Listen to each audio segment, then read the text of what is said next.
The plane descends over Lahore, Pakistan, a city once famed for its lush gardens, vibrant poetry, and rich history, now infamous for its polluted air and choking haze that blankets everything in sight.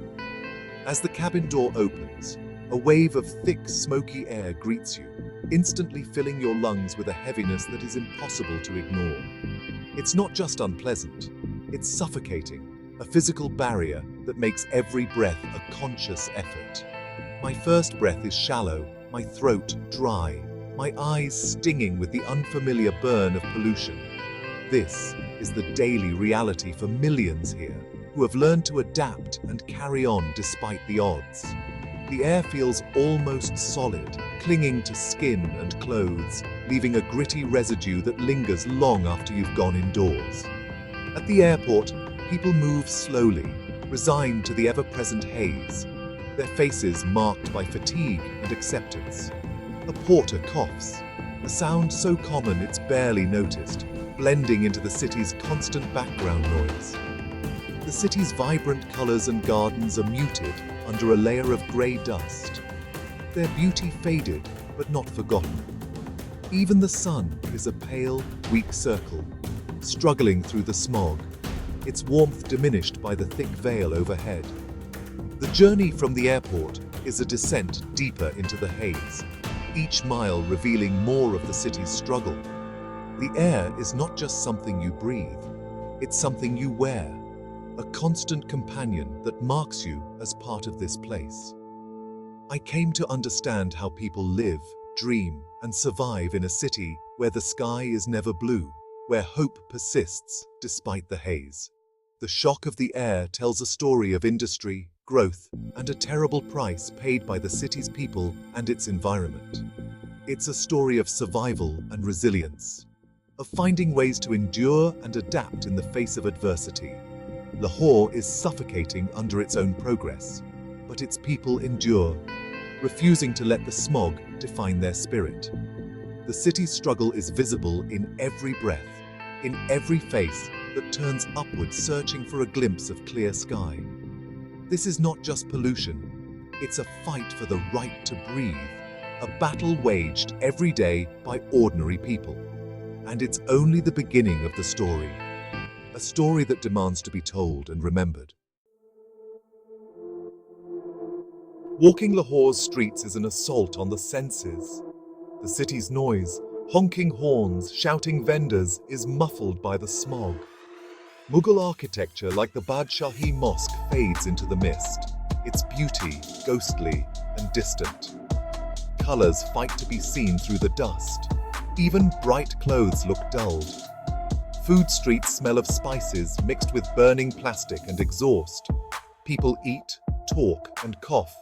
Life continues, but under a veil. Children play cricket, their laughter interrupted by coughing fits. The sky is never blue, only a ceiling of brownish grey. In the old city's narrow lanes, the smog feels even thicker. Faces are masked, eyes weary. This is daily life. A beautiful city slowly erased by polluted air. Where does all this pollution come from? The answer is everywhere. Millions of old vehicles spew black smoke, stuck in endless traffic jams. Factories and brick kilns burn dirty fuels, their chimneys releasing toxic plumes. In winter, farmers burn crop stubble, sending clouds of smoke over the city. Trash fires add another layer of poison. Weak regulations let polluters operate unchecked.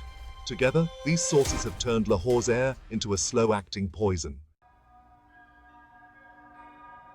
To truly understand the smog's impact, we must listen to those who live and breathe in it every single day.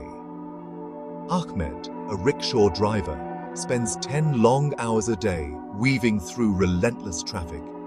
His eyes burn constantly, and his cough never leaves him, a daily reminder of the air he inhales. "This mask doesn't help much," he says, "but I have to work to feed my family." Fatima, a mother, keeps her windows tightly shut, hoping to keep the smog out. Her son's asthma worsens with every passing week, but they can't afford to move or buy an expensive air purifier. "We just pray for the wind to blow the smog away," she says, her voice heavy with worry. Teenagers dream of sports careers, but the thick smog keeps them off the field, their ambitions put on hold. "It feels like the city is holding us back," says Ali, staring at the empty ground. People now check air quality like the weather, planning their days around pollution levels. On bad days, kids stay home, markets empty out, and daily routines are forced to change. The pollution dictates life: who gets to play, who can work, and sadly, who gets sick. Resilience is tested every day, but hope persists in every household. The city's rhythm, its very heartbeat, is set by the air.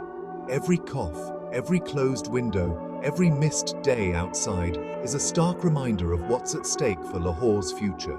Yet, people adapt, endure, and keep dreaming of clearer skies.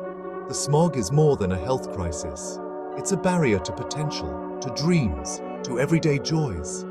But the spirit of Lahore's people remains unbroken, united in hope and determination.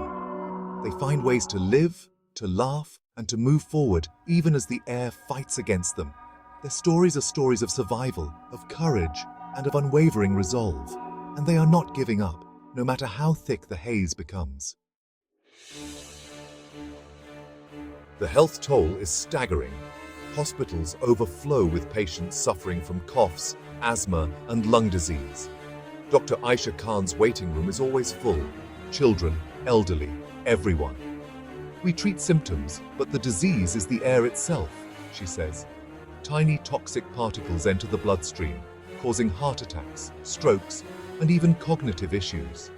The Lahore cough is so common, it's accepted as normal. Families spend hard-earned money on medicine and inhalers. Many lose income when illness keeps them home.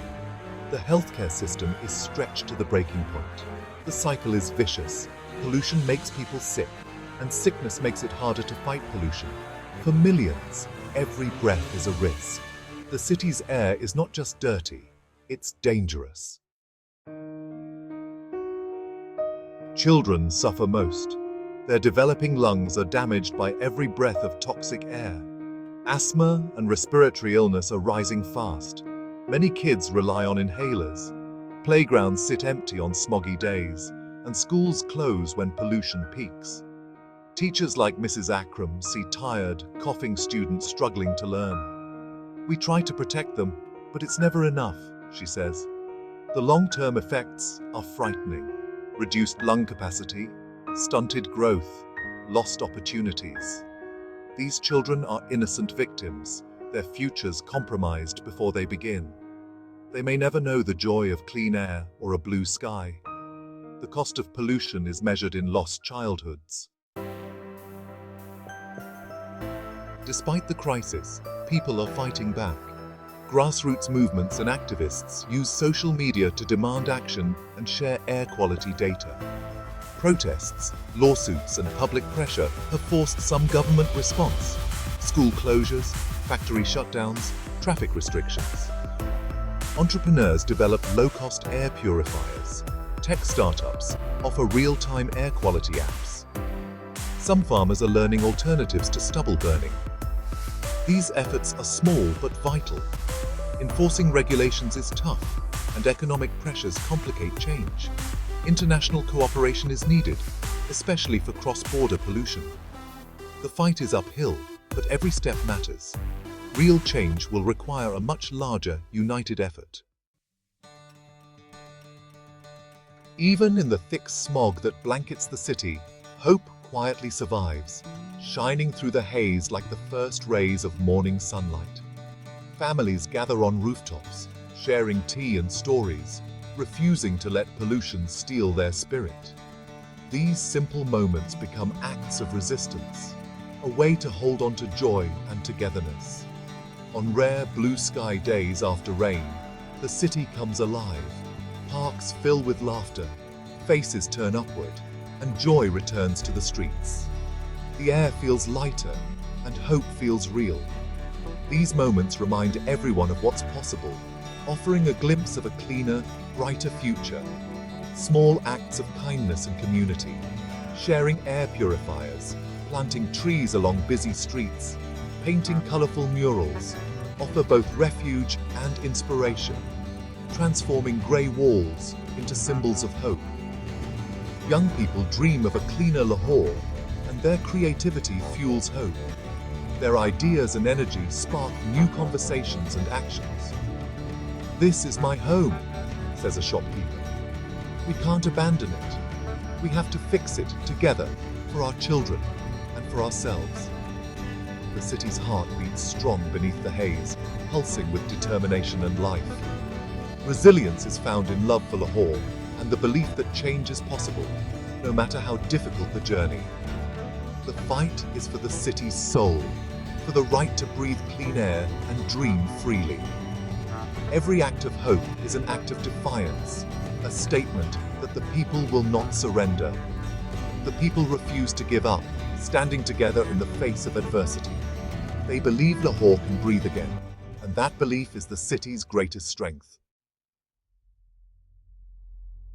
Leaving Lahore, the city fades into the haze, but its spirit lingers. The struggle for clean air is a warning to the world. This crisis could happen anywhere. Solving it requires government, industry, citizens, and global support. The fight is for health, for children, for the future. Pollution in Lahore is part of a global crisis. We all have a stake. The people are already fighting, planting trees, protesting, hoping. They need the world's help, not just sympathy, but action. My time in Lahore showed me resilience and hope. The city's plea, "See us not as victims, but as fighters." One day, Lahore's heart will shine brighter than its haze.